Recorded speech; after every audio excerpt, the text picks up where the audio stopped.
Bonjour à toi et bienvenue dans cet épisode un peu spécial de l'Interview, un podcast dédié aux interviews d'actrices du livre. Moi, c'est Jonathan Lullier, auteur et graphiste indépendant spécialisé dans les romans, mais surtout hôte de ce podcast. Le mois des fiertés, qui a lieu tous les ans au mois de juin, est un mois important pour la communauté LGBTQIA+, dont je fais partie. Et j'ai toujours voulu y contribuer sans jamais vraiment y arriver. Mais cette année, j'ai mon podcast. Et j'ai donc décidé de mettre à l'honneur non pas une auteurice, mais bien plusieurs tout au long de ce mois.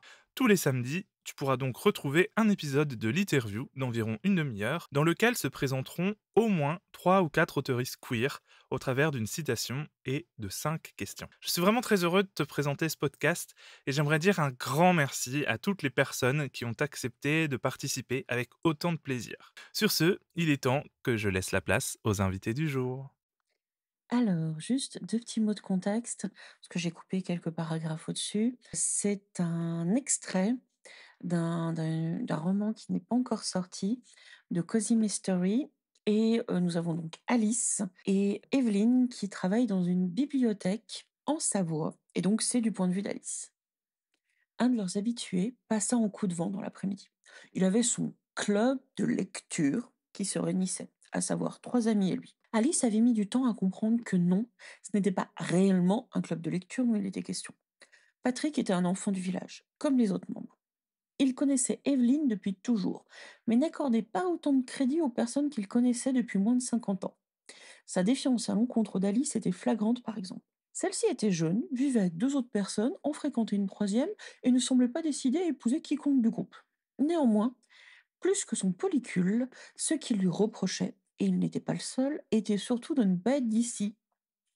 Alice était née et avait grandi en Ardèche avant de faire ses études à Lyon. Des remarques comme ça, elle en avait entendu toute sa vie pour parler de son grand-père paternel, qui était venu passer sa retraite dans un village à côté d'Aubenas. Qu'importe que cela faisait 30 ans qu'ils vivaient ici, qu'ils prennent le café avec eux au bistrot tous les matins, il restait le Lyonnais, le gars de la ville. C'était rassurant de voir que les abrutis étaient les mêmes de partout et qu'ils n'avaient pas besoin de grand-chose pour râler.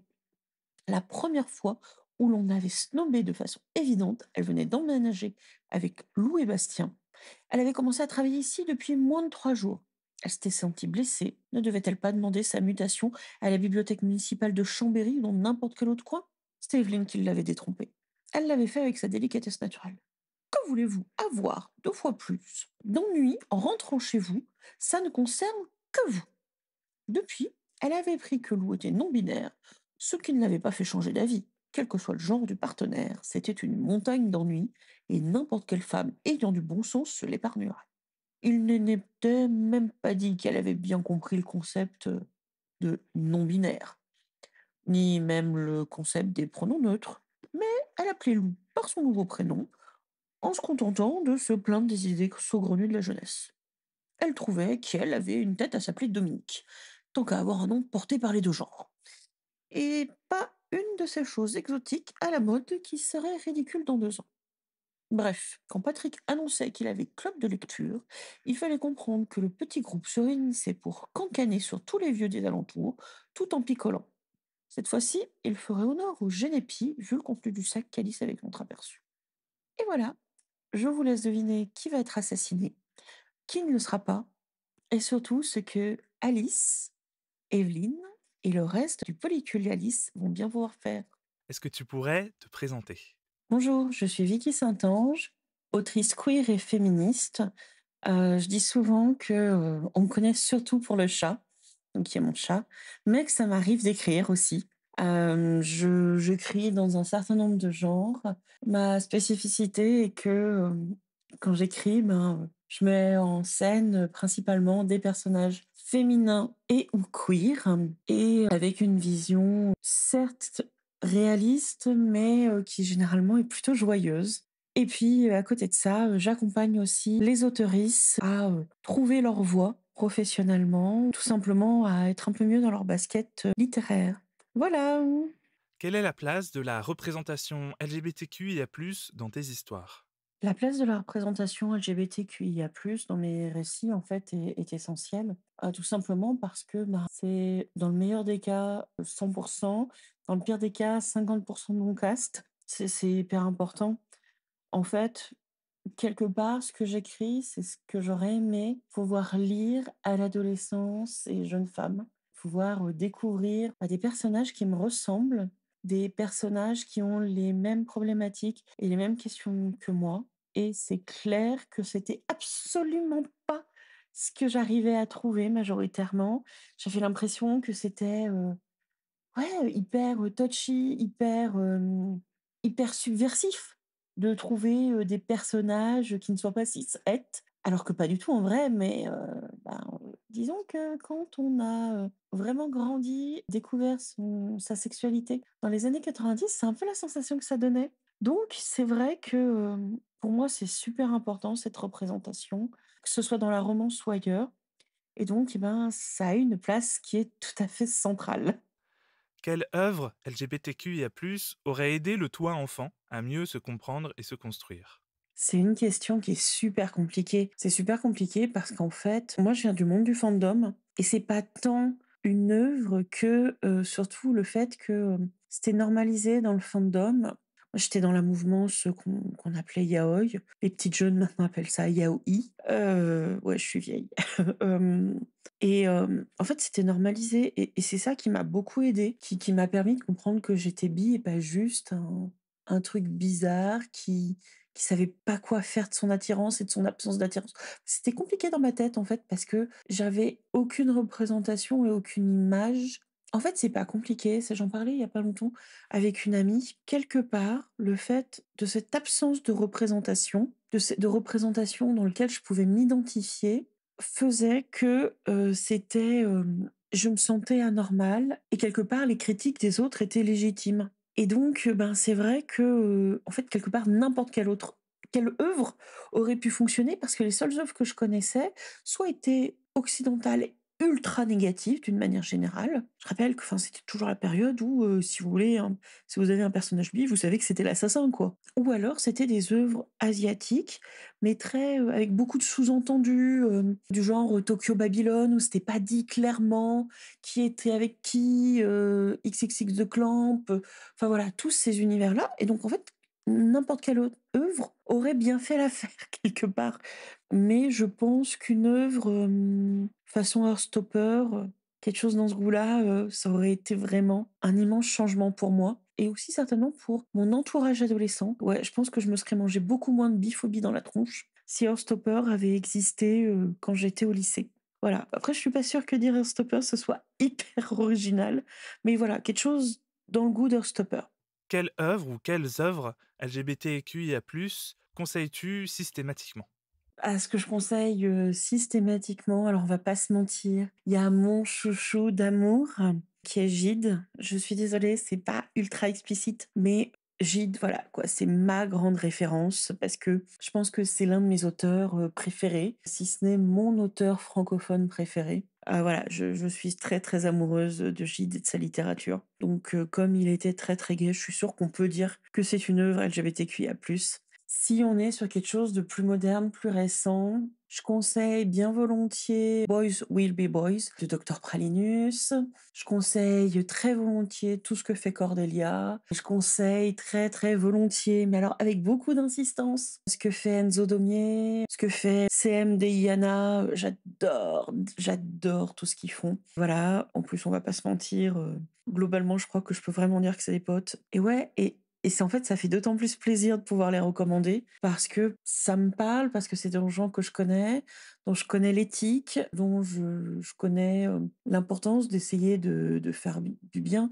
Mais en fait, quelque part, je vais aller au-delà. Et en fait, peu importe l'œuvre qui te fait envie, qui te fait de l'œil, si c'est écrit par une personne LGBTQIA+, s'il y a des personnages LGBTQIA+, je te la conseille parce qu'en fait, c'est politique de donner de la visibilité aux personnes queer, aux personnages queer, c'est hyper politique. Et donc, en fait, quelque part, peu importe qui, peu importe quel médium, évidemment, tant que c'est fait avec la volonté de ne pas nuire, hein, mais je te les conseille parce qu'en fait, faire le choix de ne pas être dans une œuvre pensée par une personne cis-het qui reflète la société cis-het, et ben, par définition, c'est politique. Et là, tu fais un truc qui est complètement dingue, et ben qui en fait, va changer la vie de personne.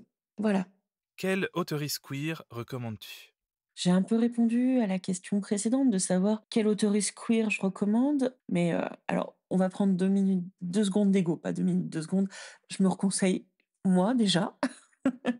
Hem et puis en fait, je vous conseille, aussi, ben, bien sûr de regarder vers les grands auteurs dont tout le monde parle, mais je vous conseille aussi de vous tourner vers des auteurs moins connus, vers des personnes qui vont, se lancer, qui vont oser des trucs. Par exemple, je pense à C.S. Pau, qui commence à être un peu connu côté francophone, mais qui est surtout connu côté anglophone. Je pense par exemple au monde, aux gens qui viennent du monde du fanzina et qui s'ouvrent vers des récits originaux. Il y a le groupe Nectar, qui est spécialisé dans tout ce qui est des comics autour des personnages trans et non binaires. C'est généralement érotique, hein, je précise. C'est généralement une bonne claque dans la tronche et ça permet de bien, remettre les choses d'équerre et c'est pas mal. J'aime beaucoup l'univers de Kaji Charles. Voilà, là, on est quand même sur des noms un petit peu plus connu et puis de toute façon, je vous recommande à nouveau toutes les réponses que j'ai pu faire avant. Si peut-être un dernier nom. Je sais qu'elle est queer, mais je ne sais pas exactement, quelle est sa lettre dans l'alphabet parce qu'elle le dit pas clairement, mais c'est Gail Carringer. J'avoue que je suis très, très cliente de ce qu'elle fait.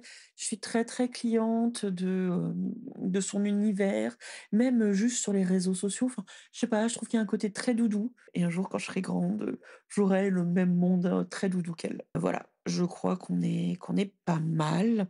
Ah si, si, si et puis si, je vais conseiller une autrice queer, mais pas de fiction, de non-fiction, qui est, je pense, un de mes gourous du côté plus, ben, entreprise, vu que, ben, c'est aussi un peu ça d'être auto-édité. C'est Alex Martel. Voilà, c'est pas du tout de la fiction, mais j'adore Alex Martel. Puis en plus, elle est québécoise, elle est bi et donc ça, c'est trop cool, donc forcément, je ne peux que l'aimer. Voilà.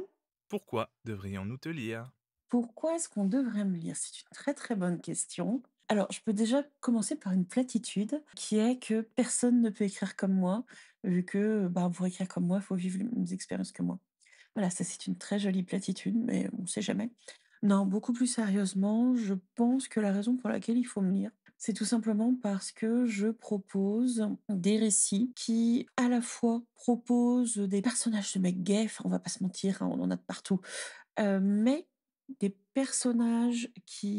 récits avec des personnages, qui sont queer d'une manière plus large, des personnages, non binaires, des personnages trans, des personnages lesbiens et ben ça, on n'en voit pas souvent et puis j'essaie d'aborder des questions qui, en fait, sont extrêmement présentes dans notre société, enfin du point dans notre communauté plutôt, qui est: est-ce qu'on peut, en fait, être heureux dans nos familles ou pas? Est-ce que c'est si facile que ça d'exister dans un monde qui est cis-het? Est-ce que, tout simplement, on a besoin d'être out, de se coller une étiquette pour réussir?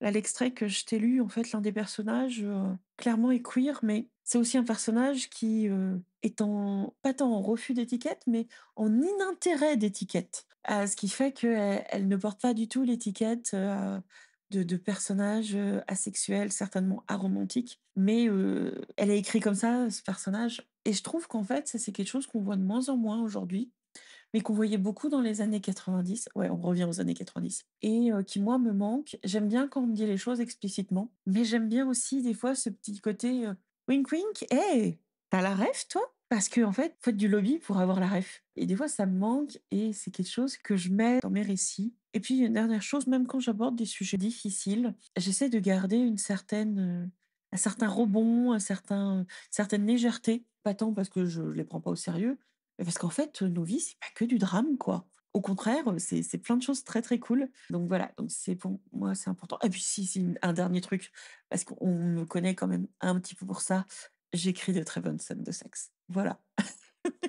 Ouais, on n'est pas dans le truc un peu cru, limite porno, hyper violent, hyper macho, déshumanisant. Voilà, non, c'est pas trop ma marque de fabrique. C'est une vraie scène de sexe érotique et ça, j'en suis très fière. La scène suivante est issue du premier tome, Le pouvoir ancestral, le premier tome de la Noxiance. Il se situe au 11e chapitre. Donc Max et Tyler viennent d'aller voir Spider-Man ensemble, puisqu'on est en 2007, et donc le premier Spider-Man de Sam Raimi vient de sortir. Et voilà ce qui se passe 3 heures plus tard. La porte s'ouvrit à la volée. Tyler avait dû la déverrouiller à l'aide de la magie, mais il s'était montré discret pour ne pas effrayer Max. Un froid mordant s'insinuait en ville et dans leurs eaux. Max s'était habillé chaudement, d'un anorak et d'une écharpe The Legend of Zelda. Mais Tyler n'avait pas voulu repasser par sa chambre pour enfiler un manteau. Alors il grelottait, transi de froid, les doigts crispés sur le carton d'une pizza déjà tiède. Max s'approcha prudemment du parapet pour contempler la ville, muette à cette heure tardive, qui s'étalait sous ses yeux, tel un patchwork de lumière et d'ombre. L'Empire State Building les dominait de quelques mètres, sa longue antenne dressée vers le ciel noir. Je comprends pourquoi Spider-Man vit à New York, plaisanta Max. C'est un vrai terrain de jeu. Tyler déposa le carton de pizza sur le muret, puis fit sauter le couvercle avant de découper une part pour Max. T'as passé une bonne soirée demanda-t-il ensuite. Oui, affirma Max, en mordant dans sa pizza. Je peux enfin te pardonner le lapin que tu m'as posé la semaine dernière et cette subite dérobade quand on a failli se prendre la main à Central Park. Tyler parut gêné, mais il se détendit au moment où Max éclatait de rire. C'était une blague. C'est pas ton domaine, l'humour? Tyler lui adressa un sourire de complicité et renchérit. Ça et les câlins. Max gloussa, puis attrapa une serviette en papier pour s'essuyer les doigts. Les câlins. Vraiment. Sincèrement, j'en doute. Ce petit jeu commençait à faire battre leur cœur. Tyler se rapprocha lentement de Max. Pas le choix, je dois te le prouver, dit-il en baissant la voix. Ses grands bras s'enroulèrent autour de Max, plus menus. D'abord surpris, le garçon se laissa ensuite étreindre, sans se départir d'une certaine nervosité. Son visage se pressa contre le torse robuste de Tyler, à tel point qu'il put distinguer les pulsations de son cœur, extraordinairement vives, et respirer son parfum rassurant. On dirait que tu as deux cœurs tellement il bat vite. Max entendit Tyler déglutir, mais ce fut une voix grave et claire qui franchit ses lèvres. Peu importe le nombre de mes cœurs, je veux qu'ils t'appartiennent tous. Max fut pris d'une soudaine envie d'embrasser Tyler passionnément. Néanmoins, il voulait prendre son temps, attendre encore un peu. C'est beau. Maintenant, songea Max, le monde pouvait bien disparaître. Ce moment resterait à jamais gravé dans sa mémoire. Il apprenait la sincérité de Tyler, son envie d'avancer pas à pas, de ne pas le brusquer. Leur premier baiser serait authentique et instantané. Ils étaient d'accord là-dessus. Tyler décida tout de même d'effleurer son front du bout des lèvres. Max ne le repoussa pas. Le reste de la soirée fut moins enflammé. Assis sur le toit de la tour, les garçons dévorèrent le reste de la pizza et se livrèrent l'un à l'autre au jeu des questions-réponses. Quel est ton plus grand regret? Tyler réfléchit un instant puis répondit. Ne jamais être parvenu à m'entendre avec mon père. J'ai eu beau essayer, c'est peine perdue. J'aurais aimé avoir un frère aussi. Un frère? Pourquoi? J'en sais rien. Avoir quelqu'un à qui se confier. Cela dit, je considère Jarod et Sam comme mes frères. Alors que Max regardait passer un avion scintillant dans le ciel noir, Tyler l'interrogea à son tour. Quel est ton rêve le plus fou? Max ferma les yeux, pour passer en revue tous ses rêves. Voler. Tyler sourit. C'est bête, hein? Dit Max. Mais non, pas du tout. La sensation de s'émanciper des lois de la physique, cette impression de liberté, je te comprends. Soudain, les cloches de Trinity Church sonnèrent 1 heure. Max poussa un juron et se leva brusquement. Maman va me passer un savon, j'ai cours de bonne heure demain. Tu veux de l'argent pour rentrer en taxi? Max plongea son regard dans celui de Tyler, qui comprit aussitôt son erreur. Non, je ne veux pas d'argent, je suis intéressé par toi, pas par ton portefeuille. Max avait fait preuve de tact et de douceur, mais Tyler s'en voulait, bien que son intention ne fût pas de le blesser. Il n'était pas comme son père. Sois prudent, dit-il, tandis que Max le saluait. Tu vois, ce serait tellement plus simple de voler, ironisa ce dernier. Lorsqu'il eut franchi la porte vers l'intérieur de l'immeuble, Tyler sourit. Peut-être voleraient-ils ensemble un jour. Est-ce que tu pourrais te présenter? Bonjour à toutes et à tous, je suis Guillaume Guégan, auteur de La Noxience en auto-édition. J'écris depuis l'âge de 12 ans et j'ai commencé à entrer dans le monde de l'édition en 2008. Donc voilà. Quelle est la place de la représentation LGBTQIA+ dans tes histoires? Eh bien, je trouve ça très important d'inclure un maximum de profils de personnages différents, puisque dans une saga aussi longue, j'ai besoin de beaucoup de personnages. Donc voilà, s'ils se ressemblent tous, s'ils sont tous issus du même milieu, s'ils sont tous de la même orientation sexuelle, je vais trouver ça un petit peu terne. Donc voilà, c'est aussi une nécessité d'aller piocher tous ces personnages aux profils variés. Donc par exemple, dans le premier cycle, il y a Tyler qui est le personnage principal et qui est gay, donc qui sort après avec Max. Et dans mon cycle 2, j'ai le personnage principal, William, qui est bisexuel, même si je pense qu'on le verra pas sortir avec une fille pendant tout le cycle, en tout cas, j'ai pas prévu ça comme ça. Mais du coup, il va avoir plusieurs aventures avec d'autres personnages secondaires, des hommes principalement. Et j'ai aussi, dans ce cycle 2, un personnage qui met du vernis et qui se teint les cheveux, mais qui lui est hétéro. Parce que voilà, je trouve ça aussi important de briser un peu les codes et de pas correspondre aux stéréotypes hétérosexuels, par exemple. Mais je pense que du coup, on pourrait encore faire beaucoup d'efforts. Je pense que je pourrais inclure beaucoup d'autres personnages du spectre LGBTQIA+. Ça va vraiment dépendre aussi des histoires que j'ai à raconter Pour l'instant, je reste dans la partie qui me concerne. J'essaye de pas trop sortir du carcan où je me suis enfermé, mais peut-être plus tard, voilà, je pourrais dépasser cette peur d'inclure des personnages qui me ressemblent moins et peut-être que ce sera intéressant à écrire. Quelle œuvre LGBTQIA+, aurait aidé le toi enfant à mieux se comprendre et se construire? Je pense qu'on va tous citer à peu près les mêmes références, notamment Heartstopper, qui a quand même révolutionné le genre, qui l'a sublimé, je trouve, puisqu'il y a beaucoup de douceur dans cette œuvre, et il y a des personnages gays, bisexuels, il y a le personnage d'Ellie qui est transgenre, donc voilà, on a beaucoup évolué de ce côté-là, et c'est vraiment une œuvre qui m'aurait fait beaucoup de bien quand j'étais ado. Sinon, je vais aussi citer Love Simon, forcément, pour les mêmes raisons, c'est souvent des œuvres feel good, en fait, qui permettent de, voilà, de parler d'amour et de relations, d'amitié, et parfois de sujets plus sensibles aussi, mais en restant quand même dans un écrin de douceur. Sinon, je vais citer aussi les romans de Rick Riordan, donc tous les Percy Jackson, les héros de l'Olympe, tous les Magnus Chase et les dieux asgardiens. Là, ça va très très loin dans la représentation. Franchement, je pense qu'il y a au moins tout le spectre LGBTQIA+, donc c'est vraiment appréciable. On se sent vraiment représenté, alors que l'auteur, c'est un homme blanc hétéro qui pourrait se tromper complètement et faire beaucoup d'erreurs. Et je pense que pour l'instant, il s'en sort très bien. Il a une base de fans qui le soutiennent vraiment et c'est pas pour rien. Quelle œuvre ou quelles œuvres LGBTQIA+, conseilles-tu systématiquement? Là, je vais essayer de pas conseiller les mêmes œuvres que j'ai citées précédemment, faire un peu de variété. Du coup, je cite souvent Queer as Folk, qui est quand même la première série gay que j'ai vue. Alors évidemment, aujourd'hui, ça manque de diversité, hein, puisque ça reste cinq hommes blancs à Pittsburgh. Il y a assez peu d'autres diversités, un petit peu plus par la suite, mais ça reste quand même sur la communauté gay des années 90-2000. Mais je pense que ça reste quand même, on peut s'identifier, et puis il y a un côté acide que j'aime beaucoup. Sinon, évidemment, il y a la série HBO Looking avec Jonathan Groff, Russell Tovey. Il y a eu 2 saisons plus un film et j'ai vraiment adoré. Pour le coup, c'était vraiment très réaliste. Ça parle de solitude, du fait qu'on veuille absolument être en couple, même si on n'est pas avec la bonne personne. Donc, il y a vraiment plusieurs thématiques qui étaient vraiment bien écrites. Sinon, évidemment, Doctor Who, qui reste, malgré ce que certains peuvent en dire, l'une des séries les plus queer de l'univers, qui dure depuis 60 ans, donc c'est pas pour rien non plus. Sinon, récemment, j'ai vu la série Smiley. C'est une série espagnole d'une saison qui se passe pendant les fêtes de Noël. Et pareil, beaucoup de douceur et d'amour dans cette série. Donc vraiment, je vous la conseille. Et puis en jeu vidéo, bah, j'aime beaucoup les jeux qui permettent d'avoir des romances gays, de choisir d'aller dans cette direction, comme la saga Mass Effect permet vraiment une personnalisation très poussée. Ou récemment, Baldur's Gate 3 qui permet aussi voilà, de développer des relations gays, de créer des personnages transgenres aussi, je crois. Donc vraiment des super jeux pour ça. Et pour l'histoire aussi, et les personnages, et les univers. Quelle auteurice queer recommandes-tu? Alors, c'est pas évident parce que je pense que j'en lis pas assez.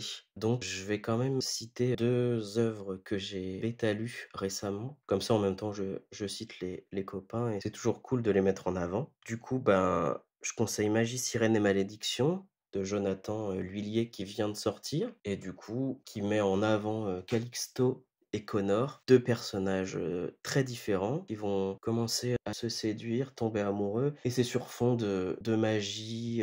Ça se passe sur une île, il y a beaucoup de complots, d'intrigues très poussées. Donc vraiment, je conseille ce premier roman solo de Jonathan. Et le deuxième que j'ai bêta lu, c'est Écrit à mon cœur de Thibaut Benetou. Pareil, c'est très très doux et ça évite pourtant pas les sujets sensibles, mais j'ai vraiment adoré bêta lire ce roman. Je me suis retrouvé dans les 2 personnages et c'est très bien écrit, c'est très romantique et ça fait battre le cœur. Le troisième auteur que je vais citer, c'est pas un copain, je le connais pas, mais c'est l'auteur et l'illustrateur du webtoon Porte-Bonheur. Il doit avoir un rapport aux œuvres douces, puisque c'est pareil, c'est un webtoon feel good qui parle pourtant de dépression, mais en mettant en scène un petit nuage noir qui sort du personnage principal, et du coup ça aborde plein de thèmes LGBTQIA. C'est très drôle et très touchant. Donc vraiment, je vous conseille ce webtoon qui est disponible sur l'appli Webtoon gratuitement, mais aussi en bande dessinée. Maintenant, c'est sorti en album. Pourquoi devrions-nous te lire? Si vous aimez les sagas avec beaucoup de personnages très différents, les histoires où la magie et tout ce qui se déroule a des conséquences, si vous adorez les sagas longues qui mélangent les genres, si vous kiffez les groupes d'antagonistes qui avancent leurs pions dans l'ombre, alors la Noxiance est faite pour vous. Merci Jonathan de m'avoir proposé ce petit podcast. Extrait de J'ai essayé de ne pas t'aimer de Sacha Laguillon. Il lui fallut 10 minutes à pied pour retrouver son appartement. Il n'était que 16 heures et Iris ne serait pas là avant 19 heures pour leur soirée série rituelle. Liam jeta son sac et ses chaussures dans sa chambre sans se soucier du désordre ambiant. On voyait encore le sol, tout allait bien. Et mit la musique sur une enceinte parce qu'il détestait le silence quand il était seul. Puis il se lança dans la préparation d'un gâteau aux fruits rouges. La pâtisserie le calmait toujours après une journée épuisante. Alors qu'il cassait les œufs, son téléphone annonça l'arrivée d'un message d'Iris. « Oh my God !» Liam attendit les suivants avec un sourire en coin, sachant parfaitement qu'il ne fallait pas encourager Iris quand elle était dans cet état. « Tu verrais le BG qui vient d'entrer dans la librairie. J'aimerais trop pouvoir te le montrer, sauf qu'il va me cramer si je prends une photo. Je l'aurais bien dragué, mais je crois qu'il parle pas français et son anglais est vraiment mauvais. Oh, il faut absolument que je te le présente !» Cette fois, il ne résista pas à la tentation de répondre. « Arrête de vouloir me caser avec tous les BG que tu croises. J'ai fait de vœux de célibat. » « Dis pas n'importe quoi, ce mec est trop canon pour que tu résistes. Tu verras, je saurai te convaincre. » Pourrais-tu te présenter ainsi que JS Édition? Bonjour, je suis Jeanne Sélène, l'éditrice de JS Édition.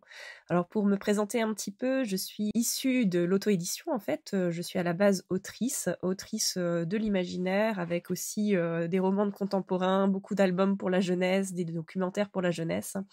Ce qui s'est passé en fait, c'est que au fur et à mesure de mon travail d'autrice, j'ai voulu de plus en plus intégrer des personnes issues de communautés minorisées dans mes ouvrages, jusqu'au moment où je me suis retrouvée face à la volonté de publier un livre qui parlerait de la transidentité et qui serait accessible pour les enfants dès le plus jeune âge, 3-4 ans. Et je me suis sentie vraiment pas légitime pour l'écrire. Moi, j'ai juste un ressenti à genre. J'avais pas de vécu de personne transgenre tel que je le souhaitais, en fait. Et c'est à ce moment-là, en fait, qu'est née la volonté de créer cette maison d'édition pour publier un ouvrage qui parlerait de transidentité aux enfants. Et donc, je me suis tournée vers Morgane Stankiewicz, qui est une autrice et qui était éditrice de Noir d'Absinthe, qui est, elle, concernée par la transidentité. Et je lui ai demandé si elle voulait bien faire cet album avec moi. Elle a accepté pour mon plus grand plaisir et ça m'a permis de publier le premier ouvrage de la maison d'édition vraiment tel que je le souhaitais, qui est donc La Lionne qui avait une crinière. Ensuite, j'ai souhaité continuer en fait de publier des ouvrages dans lesquels on pouvait lire des représentations de personnes issues de communautés minorisées, mais sans que ce soit le thème vraiment du livre simplement pour le droit d'exister dans la fiction. Au fur et à mesure, j'ai ouvert 3 collections, donc une collection d'ouvrages graphiques qui s'appelle la collection Platypus, qui publie souvent des ouvrages à destination des enfants, des plus jeunes. J'ai aussi une collection de romances qui pour l'instant a publié 2 romances contemporaines, la 3e sort très bientôt, et qui publiera bientôt une romance historique aussi. Ensuite, j'ai aussi ouvert une collection dédiée à l'imaginaire, donc tout ce qui est SFFH, donc science-fiction, fantasy, fantastique et horreur. Donc j'ai plein de genres d'imaginaire avec plein de personnages variés, donc des personnages queer, des personnages handicapés, des personnages racisés, etc. Plein de personnes qu'on rencontre assez peu dans la littérature générale.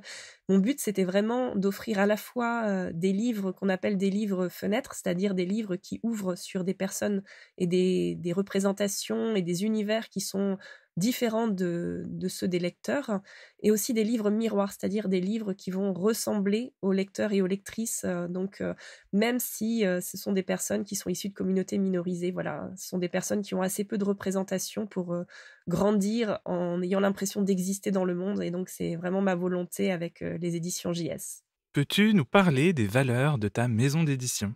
Les valeurs de ma maison d'édition, elles sont assez nombreuses et puis elles correspondent à mes propres valeurs, puisque c'est une maison d'édition qui est vraiment créé en mon nom propre et avec une volonté quand même assez politique derrière.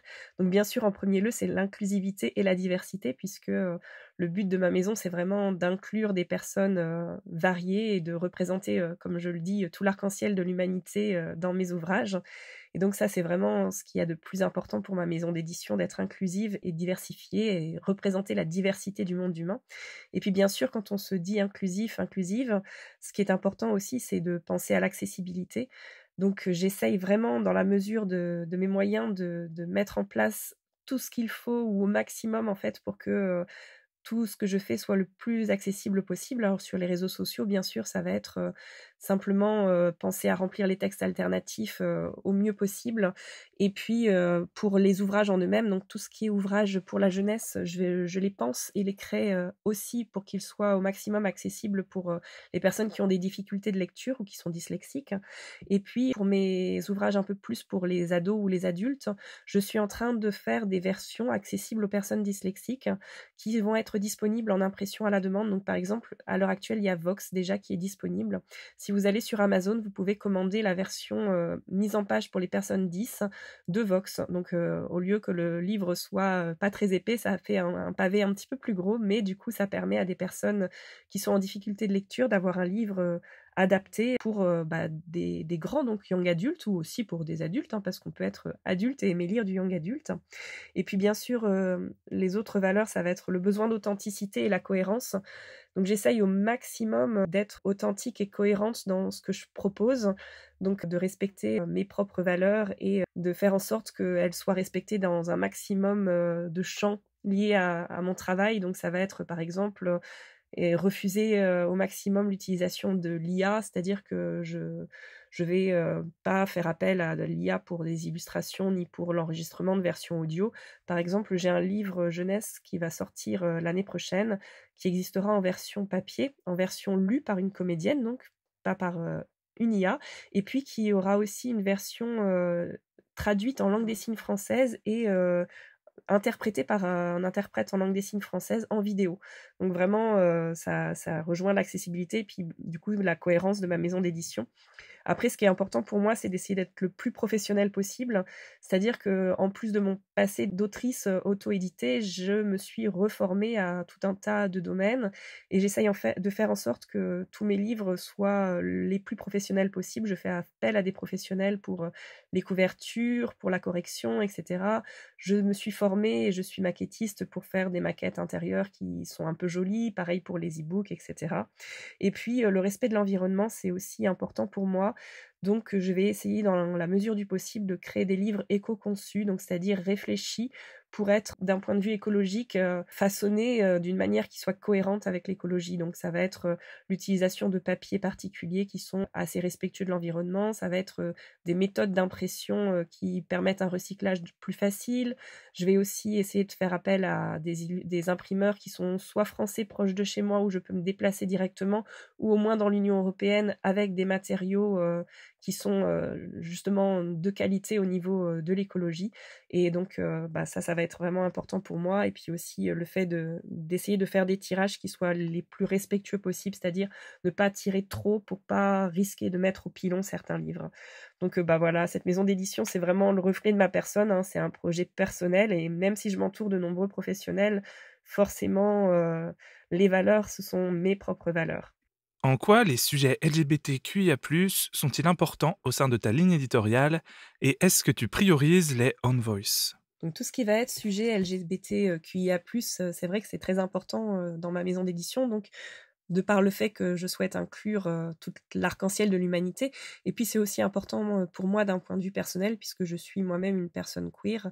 Donc j'ai forcément cette volonté de mettre en avant les identités queer et de proposer des représentations qui soient les plus justes possibles, qui soient éloignées des clichés. Donc bien sûr, ce que je privilégie au maximum, ce sont des ouvrages on voices, c'est-à-dire des ouvrages qui ont été écrits, conçus par des personnes concernées par le thème abordé. Donc, en l'occurrence, par le fait d'être LGBT, QIA+, ou d'être issu de cette communauté. Donc, c'est quelque chose que je vais rechercher aussi dans les autres représentations. C'est-à-dire que lorsque je publie un ouvrage avec une représentation handi, j'aime tant qu'à faire que ce soit écrit par une personne elle-même handi. Et si ce n'est pas le cas, et même si c'est le cas d'ailleurs, je vais faire appel à une lectrice sensible qui s'appelle Céline Extenso en fait, qui va essayer de faire en sorte que le texte soit vraiment exempt de validisme, sauf si c'est pour le dénoncer, bien sûr. Et donc, pour le côté queer, c'est pareil, je m'entoure d'auteurs, d'autrices, d'auteurisses qui sont concernés par la queerness, en fait, et qui vont pouvoir proposer des représentations les plus justes possibles. Et lorsque c'est nécessaire, je fais en plus appel à une lecteur, une lectrice sensible, un lecteuriste sensible. Voilà. Qu'est-ce qui t'a donné envie de créer une maison d'édition queer et inclusive? On me demande souvent pourquoi j'ai fait ce choix, en fait, d'ouvrir une maison d'édition spécialisée dans les représentations. Et c'est tout simplement parce que moi-même, je suis issue de plusieurs communautés minorisées, puisque je suis à la fois queer et handicapée. Donc, du coup, je pense que ça m'a rendue plus sensible au vécu des personnes qui n'ont pas forcément de livres miroirs, justement, pour elles et pour eux, et qui finissent par se sentir un peu extraterrestres, alors que finalement, savoir qu'on existe et qu'on a le droit de vivre des aventures comme n'importe quel autre héros ou héroïne, et ben c'est vraiment très, très réconfortant. Je me disais, ce qui m'a donné envie de monter cette maison d'édition, c'était vraiment la volonté de créer des ouvrages avec de la représentation, donc de la représentation de personnes queer, de personnes handicapées, de personnes racisées.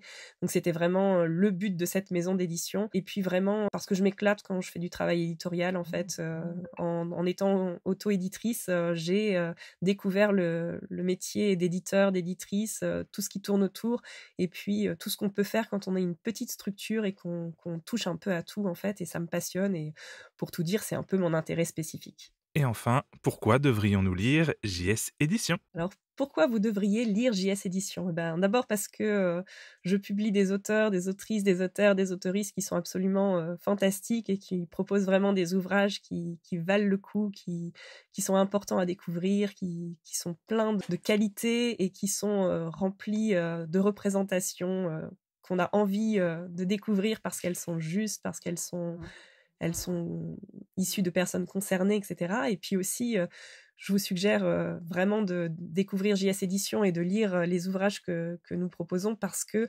chaque achat, en fait, chaque lecture, chaque commentaire, chaque fois que vous parlez de la maison d'édition, que vous interagissez avec nous sur les réseaux sociaux, etc., en fait, ça permet à la maison d'édition de continuer d'exister, ça lui permet de pouvoir sortir de nouveaux livres.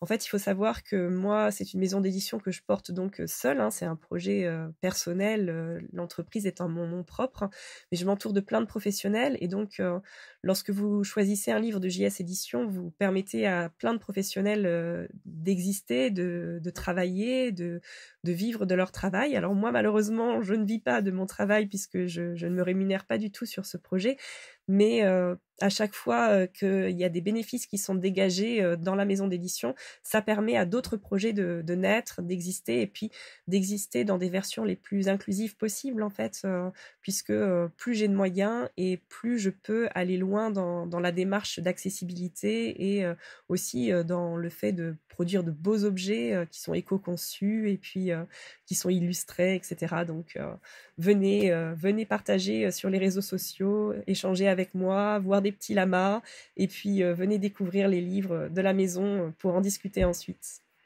Et voilà, ce dernier épisode du mois des fiertés de l'interview est terminé. J'espère que ce mois spécial t'aura plu. Ne te gêne surtout pas pour faire la pub de tes autoristes et de tes fictions queer préférées un peu partout, qu'on inonde les réseaux de représentation LGBTQIA+, et ce, même après le mois de juin. Encore un énorme merci aux autoristes qui ont répondu à mon appel. N'hésite pas à aller découvrir leur travail, leurs liens sont en description. Il est temps pour l'interview de faire une petite pause estivale avant de revenir cet automne. En attendant, prends soin de toi et que tes lectures soient bonnes. Des bisous!